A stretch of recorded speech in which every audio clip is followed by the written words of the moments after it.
നമസ്കാരം. മലയാളി വാർത്തയിലേക്ക് സ്വാഗതം.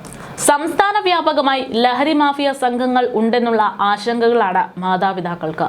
ഓപ്പറേഷൻ തൂഫാന്റെ ഭാഗമായിട്ട് കേരളത്തിന്റെ മുക്കും മൂലയും അരിച്ചുപിറക്കി ഓരോ ദിവസവും അറസ്റ്റുകൾ ഉണ്ടാകുമ്പോൾ ഇനി ഇത് ആവർത്തിക്കില്ല എന്നുള്ള പ്രതീക്ഷയിലാണ് മാതാപിതാക്കൾ.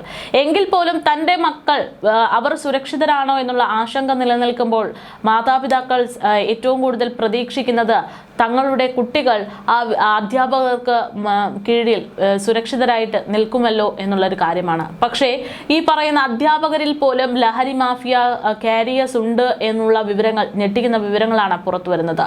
വിദ്യാർത്ഥികൾ അവരുടെ ജീവിതത്തിൽ 3/4 സമയം ചിലവിടുന്നത് സ്കൂളുകളിലായതിനാൽ അധ്യാപകർക്ക് ഒപ്പം അവർ സുരക്ഷിതമായിരിക്കും എന്ന് വിചാരിക്കുന്ന മാതാപിതാക്കൾക്ക് ഏറ്റവും വലിയ ആശങ്ക വർദ്ധിപ്പിക്കുന്ന തരത്തിലുള്ള വാർത്തകളാണ് ഇപ്പോൾ പുറത്തു വന്നിരിക്കുന്നത്. കോഴിക്കോട് തന്നെ ഇപ്പോൾ 2ഓളം അധ്യാപകർ അറസ്റ്റിലായി കഴിഞ്ഞു. മാതാപിതാക്കളുടെ മനസ്സിൽ ആശങ്ക വർദ്ധിപ്പിക്കുന്ന തരത്തിലാണ് ഇപ്പോൾ ഓപ്പറേഷൻ തൂഫാന്റെ ഭാഗമായി ഇത്തരം റിപ്പോർട്ടുകൾ പുറത്തു വരുന്നത്.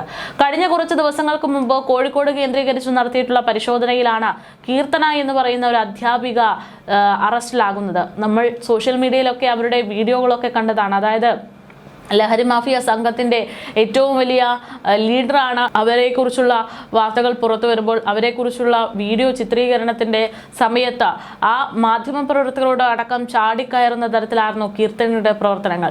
എന്താണ് കാര്യമെന്ന് പോലും അറിയാതെ എൻ്റെ വീഡിയോ എടുക്കരുത് എന്ന് പറഞ്ഞുകൊണ്ട് വീഡിയോഗ്രാഫറെ ഭയപ്പെടുത്തുന്ന ദൃശ്യങ്ങളടക്കം സോഷ്യൽ മീഡിയയിൽ വൈറലാണ്. അവരുടെ സംസാരം കേട്ടാൽ ഒരുപക്ഷെ നമുക്ക് തോന്നും അവർ തെറ്റൊന്നും ചെയ്തിട്ടില്ല എന്ന്. പക്ഷേ മറിച്ച് അവരൊരു ലഹരി മാഫിയ സംഘത്തിന്റെ കണ്ണിയാണ് എന്നതിന്റെ തെളിവുകൾ പോലീസിന് കണ്ടെത്തി കഴിഞ്ഞതാണ്. അങ്ങനെ കീർത്തന മാത്രമാണ് ഈ അധ്യാപകരുടെ കൂട്ടത്തിൽ ഉണ്ടായിരുന്നത് എന്നാണ് പ്രതീക്ഷിച്ചിരുന്നതെങ്കിലും മറിച്ച് കീർത്തനയുടെ കോൾ ലിസ്റ്റും കീർത്തനയുമായി ബന്ധപ്പെട്ടുള്ള ആളുകളെയും ഒക്കെ പരിശോധിക്കുമ്പോൾ ഇപ്പോഴത്തെ മറ്റൊരു അധ്യാപിക കൂടെ അറസ്റ്റിലായിരിക്കുന്നു എന്നുള്ള വിവരങ്ങൾ പുറത്തു വരുന്നു.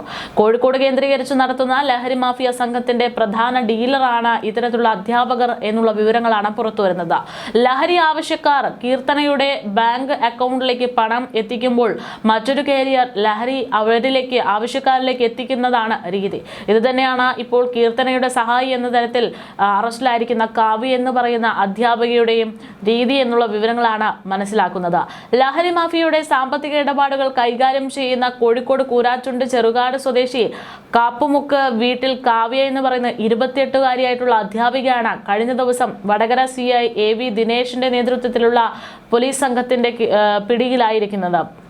ആവശ്യക്കാർക്ക് സംഘങ്ങൾ ലഹരി മരുന്നുകൾ എത്തിച്ച ശേഷം സാമ്പത്തിക ഇടപാടുകൾ കാവ്യയിലൂടെ നടത്തി എന്നുള്ളതാണ് വിവരങ്ങൾ. കാവ്യയുടെ ബാങ്ക് അക്കൗണ്ട് മുഖാന്തരമാണ് പണമിടപാട് നടത്തിയതെന്നതിന്റെ തെളിവുകൾ പോലീസിന്റെ കൈവശമുണ്ട്. നേരത്തെ ലഹരി ഇടപാടുമായി ബന്ധപ്പെട്ട മരുതേങ്കര സ്വദേശിയായിട്ടുള്ള അധ്യാപികയായ കാഞ്ഞിരക്കുന്നുമ്മൽ KC കീർത്തനയെ അറസ്റ്റ് ചെയ്ത വിവരങ്ങൾ പുറത്തു വന്നിരുന്നു. ആ കീർത്തനയുടെ കയ്യിൽ നിന്ന് ലഭിച്ചിരിക്കുന്ന വിവരത്തിന്റെ അടിസ്ഥാനത്തിലാണ് കാവ്യയിലേക്ക് പോലീസ് എത്തിയത്.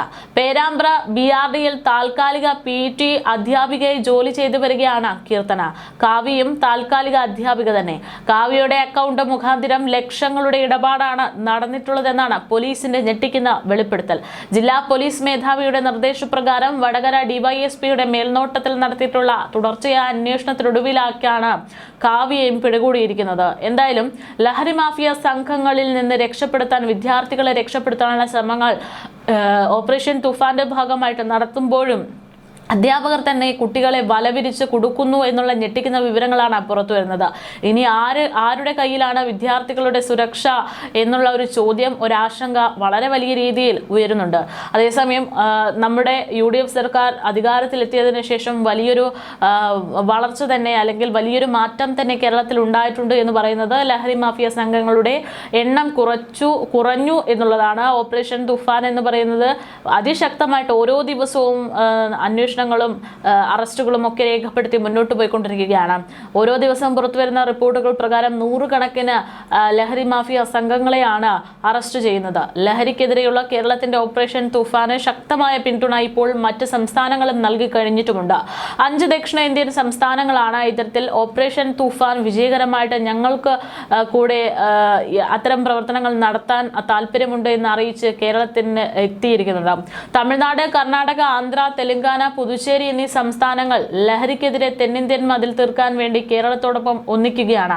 ആഭ്യന്തരമന്ത്രി രമേശ് ചെന്നിത്തല അദ്ദേഹത്തിന്റെ അധ്യക്ഷതയിൽ പോലീസ് ആസ്ഥാനത്ത് ചേർന്ന യോഗത്തിൽ ഈ സംസ്ഥാനങ്ങളിലെ ഉന്നത പോലീസ് ഉദ്യോഗസ്ഥർ അന്തർ സംസ്ഥാന ലഹരിക്കടത്ത് തടയാനുള്ള വഴികളിൽ തീരുമാനമെടുത്തിരുന്നു എന്നത് അദ്ദേഹം തന്നെ അറിയിച്ചതാണ്. കേരളത്തിലേക്ക് അടക്കം കടത്താനുള്ള മാരക ലഹരി വസ്തുക്കളായ MDMA ഉൽപ്പാദിപ്പിക്കുന്ന ലബോറട്ടറി കർണാടകയിലുള്ളതായും ഇതിനെതിരെ ശക്തമായ നടപടി സ്വീകരിക്കുമെന്നുമാണ് കർണാടക മുഖ്യമന്ത്രി DK ശിവകുമാർ രമേശ് ചെന്നിത്തലയെ അറിയിച്ചത്. കേരളത്തിലേക്ക് ഏറ്റവും അധികം ലഹരി വസ്തുക്കൾ എത്തുന്നത് ആന്ധ്രയിൽ നിന്നാണെന്നും കണ്ടെത്തിയിട്ടുണ്ട്. തമിഴ്നാട്, ആന്ധ്ര, തെലങ്കാന, പുതുച്ചേരി എന്നിവിടങ്ങളിലെ മുഖ്യമന്ത്രിമാരെ വരും ദിവസങ്ങളിൽ രമേശ് ചെന്നിത്തല നേരിട്ട് കാണുമെന്നും അന്ന് അദ്ദേഹം അറിയിച്ചു. പിന്തുണ തേടി മുഖ്യമന്ത്രി VD സതീശൻ ദക്ഷിണേന്ത്യൻ സംസ്ഥാനങ്ങളിലെ മുഖ്യമന്ത്രിമാർക്ക് കത്തയച്ചിട്ടുമുണ്ട്. ഇതര സംസ്ഥാനങ്ങളിലെ ജയിലുകളിൽ ലഹരി കേസുകളിൽ പിടിയിലായിട്ടുള്ള മലയാളികളുടെ കണക്ക് ആഭ്യന്തര വകുപ്പ് ശേഖരിച്ചുകൊണ്ടിരിക്കുകയാണ്. ബാംഗ്ലൂരുവിലെ പാരപ്പന അഗ്രഹാര സെൻട്രൽ ജയിലിൽ മാത്രം ഇത്തരത്തിൽ 63 മലയാളികൾ ഉണ്ട് എന്ന വിവരങ്ങളാണ് കഴിഞ്ഞ ദിവസം പുറത്തുവിട്ടത്. ലഹരി മാഫിയയ്ക്ക് എതിരായിട്ടുള്ള നടപടികളും വിവര കൈമാറ്റത്തിലും കേന്ദ്ര ഏജൻസികളുടെ സഹായം ഉണ്ടാകും. കേരളത്തിലേക്കുള്ള ലഹരി വസ്തുക്കളുടെ ഒഴുക്ക് പൂർണ്ണമായി തടയുക എന്നുള്ള ലക്ഷ്യത്തോടെയാണ് ഓപ്പറേഷൻ തൂഫാൻ മുന്നോട്ടു പോകുന്നത്. ഓപ്പറേഷൻ തൂഫാന്റെ ഭാഗമായിട്ട് നമുക്കും അതിൽ പങ്കുചേരാം എന്നും ആഭ്യന്തര വകുപ്പ് അറിയിച്ചിട്ടുണ്ട്. ലഹരിക്കെതിരായിട്ടുള്ള നടപടികൾക്ക് SP റാങ്കിന് മുകളിലുള്ള ഉദ്യോഗസ്ഥരെ നോഡൽ ഓഫീസറായി 5 സംസ്ഥാനങ്ങളിൽ നിയോഗിക്കാനാണ് ആഭ്യന്തരമന്ത്രിയുടെ തീരുമാനം. Revenue, intelligence, customs, narcotics control bureau ഉൾപ്പെടെയുള്ള കേന്ദ്ര ഏജൻസികളും പ്രത്യേക ഓഫീസർമാരെ നിയോഗിക്കുന്നുണ്ട്. ലഹരി കടത്ത് സംഘങ്ങളുടെ താവളങ്ങൾ, നീക്കങ്ങൾ ഉൾപ്പെടെയുള്ള രഹസ്യ വിവരങ്ങൾ കേന്ദ്ര ഏജൻസികൾ കേരളവുമായി പങ്കുവയ്ക്കുന്നതായിരിക്കും. 5 സംസ്ഥാന DGPമാർ തമ്മിൽ നിരന്തരമായ ആശയവിനിമയവും ഈ വിഷയത്തിൽ നടത്തിക്കൊണ്ടിരിക്കുകയാണ്. വിമാനത്താവളങ്ങൾ, റെയിൽവേ സ്റ്റേഷനുകൾ, സംസ്ഥാന അതിർത്തികൾ എന്നിവിടങ്ങളിൽ ശക്തമായ പരിശോധനയും നടന്നു വരുന്നുണ്ട്. കൊറിയർ, ഭക്ഷണ വിതരണ ഓൺലൈൻ ആപ്പുകൾ എന്നിവയും നിരീക്ഷണത്തിലാണ്. ലഹരി വസ്തുക്കൾ ഉപയോഗിക്കില്ലെന്ന സത്യവാങ്മൂലം കോളേജ് പ്രവേശന വേളകളിൽ വിദ്യാർത്ഥികളെ കൊണ്ടും എഴുതി വാങ്ങിക്കുന്നതും ഇപ്പോൾ പതിവായിട്ട് മാറുന്നുണ്ട്. അതേസമയം ഇത്തരത്തിൽ അന്വേഷണങ്ങൾ ഓരോ ദിവസവും നടത്തുമ്പോഴും കൃത്യമായിട്ടുള്ള പ്രവർത്തനങ്ങൾ നടത്തുമ്പോഴും ലഹരി മാഫിയ സംഘങ്ങൾ അവരുടെ പ്രവർത്തനങ്ങളുമായി മുന്നോട്ട് പോകുന്നത് എന്നത് വലിയ ആശങ്ക പരത്തുന്നതാണ്.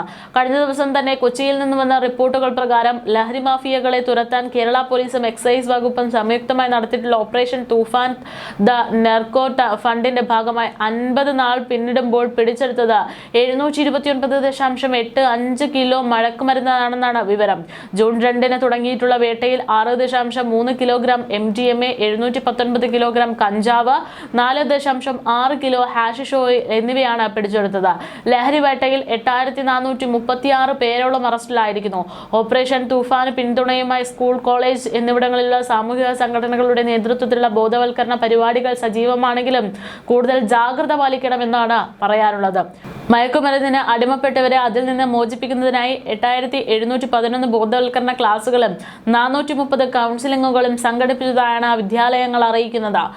ലഹരി കടത്തു ബന്ധപ്പെട്ട വിവരങ്ങൾ പൊതുജനങ്ങൾക്കും ആഭ്യന്തരത്തെയും അതുപോലെ തന്നെ ഉദ്യോഗസ്ഥരെയും അറിയിക്കാവുന്നതാണ്. അതിനുവേണ്ടി 2 നമ്പറുകൾ അവർ നൽകിയിട്ടുണ്ട്. അതിൽ പ്രധാനപ്പെട്ട ഫോൺ നമ്പർ എന്ന് പറയുന്നത് 94 97 97 97 94. അതല്ല എങ്കിൽ 94 97 92 77 97.